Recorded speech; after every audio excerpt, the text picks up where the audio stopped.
அவன் வாக்குத்தத்தங்கள் எல்லாம் நிபந்தனைக்கு உட்பட்டது அப்படின்பாங்க. இல்லை இல்லை இல்லை, நாம் என்னைக்கு இயேசுவை ஏற்றுக்கொண்டோமோ அன்றைக்கு நாம் தேவனுடைய பிள்ளைகள். இதுல நீங்க தெளிவா இருக்கணும். தேவன் எவ்வளவு நல்லவர் பார்க்க ஆரம்பிச்சீங்கன்னா நீங்கள் அது மாதிரி மாற ஆரம்பிச்சிருங்க. இதான் புதிய ஏற்பாடு காரியங்கள். உலகத்தில் உங்களுக்கு உபத்திரம் உண்டு அப்படிங்கிறார்.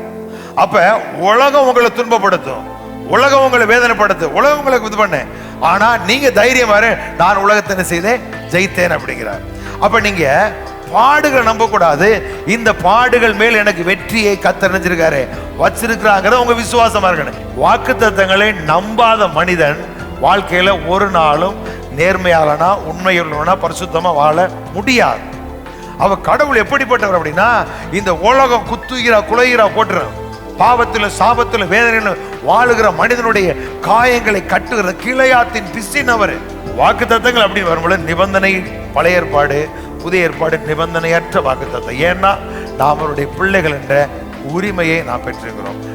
சாவு வரும்னா சதந்திரம், சாவு வரும்னா சாவு வரும், வாழ்வு வரும்னா வாழும், நீதிமான் கொடு விரும்புறது அவனுக்கு கொடுக்கப்படுங்கிறார். அப்ப உங்க விருப்பம் தான் வாழ்க்கையில் நடக்கும். அப்ப